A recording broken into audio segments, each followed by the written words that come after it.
Only about 4 months ago the garden basically looked a bit like this. 2 layers of cardboard does the job, and then we put down a foot of compost.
How are we doing? This is Martin from Gardens for Life. In this quick video I'm going to show you our sun garden, as we like to call it, next to our greenhouse, which is actually the warmest spot on our land, and it also has full sun as well.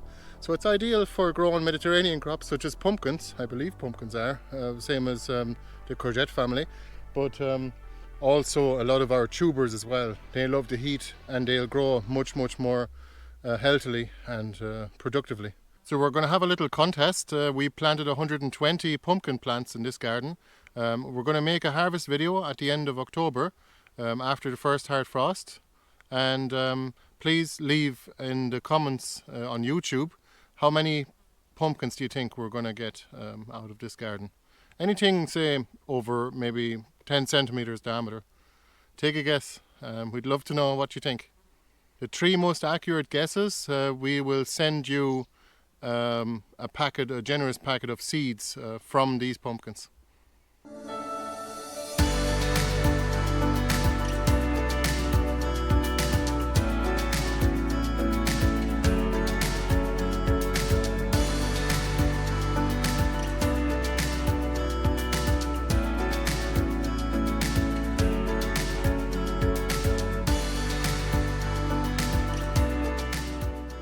Thanks to our very kind neighbour David for helping us with the digger.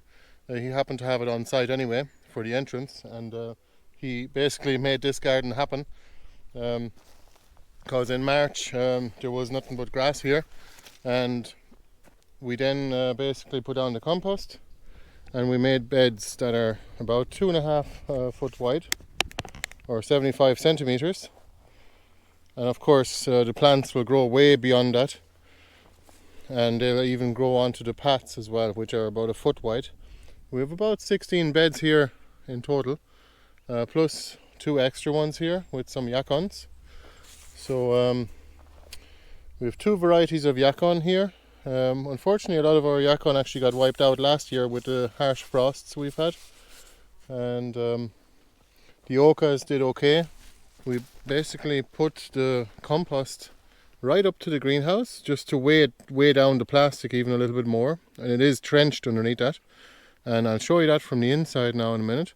The pumpkins were planted about 1 meter to 1.50 meters apart the whole way along here, maybe about 15 plants, and you can see here they're already quite successful so far, and it's only mid-July, so they'll do really well until the end of October, until the frost naturally enough kills off the vegetation, or the leaves I should say. And here, the first bed, we have a few courgettes, mostly because we kind of pass by here every day or every second day, and we can keep an eye on them so that they don't get out of hand and grow too big. These are some yacon plants, and here's a few little experiment. In between them we have a few little gooseberry rooted gooseberry cuttings that I just planted here, and there's a few of them in between here the whole way along. Let's see how they do, and let's see if we're going to get some nice big plants out of them after one season. This is lemon balm, which is of course for the flies in the summer. You can just rub this onto your neck and cheeks and the flies won't go near you. It's a citronella, I think is the name of the chemical in it, and it smells lovely to us anyway. So we have a few varieties here of oca, and we have the pats actually literally taken up completely by the pumpkin plants, which was actually planned from the start to actually start them off over on the side and let them trail along here. So you can kind of still get in if you need to, but it is canopy gardening, as you can see. There is basically no room for the sun to get down to the ground so that the weeds can actually start off. But I did spot one over there. That's a sorrel going to seed. I better go and take that down before it spreads everywhere. We've had a few battles with silverweed, of course. And here you can see why. They usually spread quite rapidly. And we'll take care of that. We simply cover it with plastic for a few months and then it'll be okay. So we have a few ullucus here, a few varieties. We actually, a quick point on the pumpkins before we get over there, that's because that's actually the pumpkin patch, and there's probably about 100 pumpkin plants planted there and maybe another 20 or so along the greenhouse. We only grow one variety of pumpkin anymore for the last couple of years, and that's Oshiki Kuri, or red curry squash.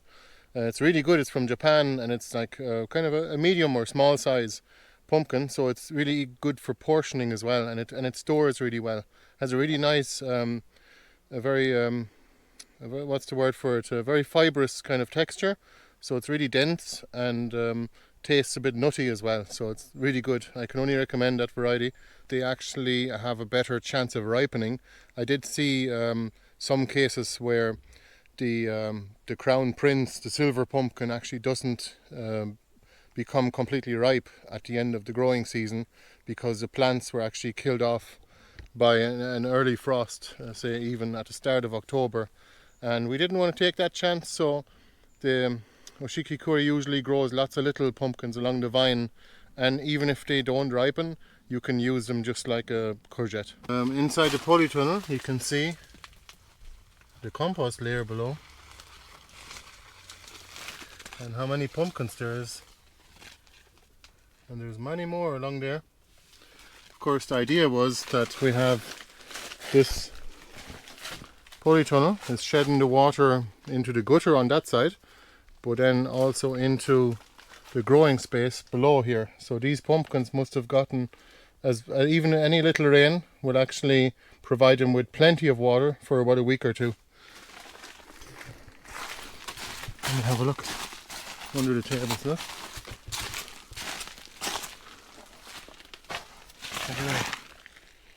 There is some pumpkins.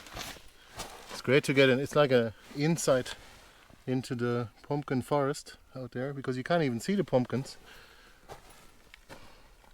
for all the leaves, like a canopy above, catching all the sunlight available. That's a big one now. Look at that compared to my hand there. I wouldn't even expect them to get any bigger than that. I've got to document these gardens every few months of every season anyway, at least. Maybe even once in the summer, spring and winter.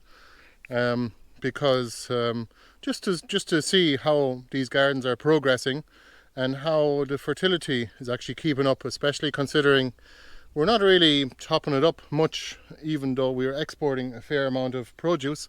We usually just cover our no-dig beds with about 1 inch or 2 of extra compost per year, and we can do that before the growing season starts, usually in spring or in the winter.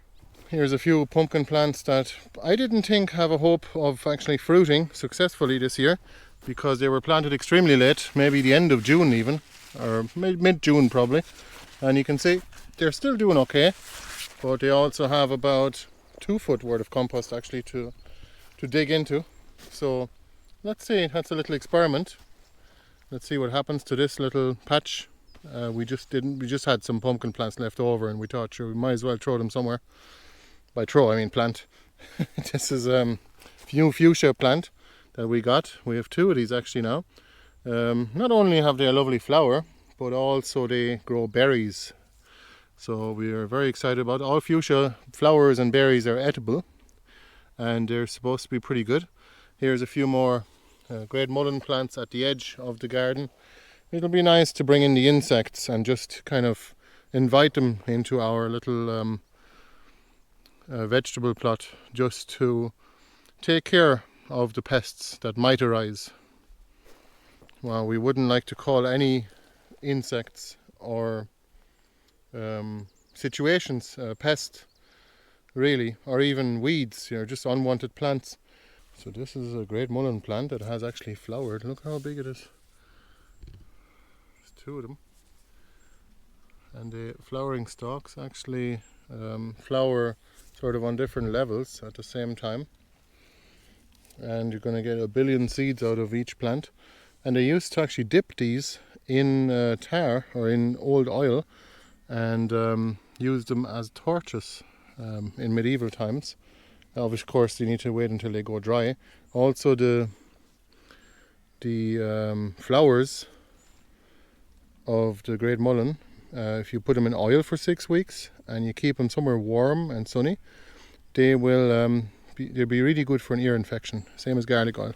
Here is the orange mullein, which is a new variety of mullein we got this year. Same sort of foliage, but a little bit less soft, as you can see. Still has that bit of cowboy's toilet paper sort of hairiness to it. And the flowers are much bigger, but there's not quite as many of them. It's a nice one though, and we'll certainly continue to grow it. It's not really orange though, it's kind of yellow. As always, thanks a million for watching, and please do give us a thumbs up if you don't mind. If you like the video, it would help us out a lot and we'd appreciate it a lot. And please do subscribe to our email list or to our YouTube channel, whichever you prefer, but our email list is where we usually send out information about upcoming workshops and that kind of things. And we sort of treat that as a sort of a priority channel of communications. And if you want to see more of our little gardens or even tours of them, please let us know in the comments below, and we'll make some more. We probably have about 4 or 5 more little gardens that we can show you as well. It just takes a bit of time to actually edit these videos and to make them as well. So thanks a million, all the best, see you the next time, bye bye.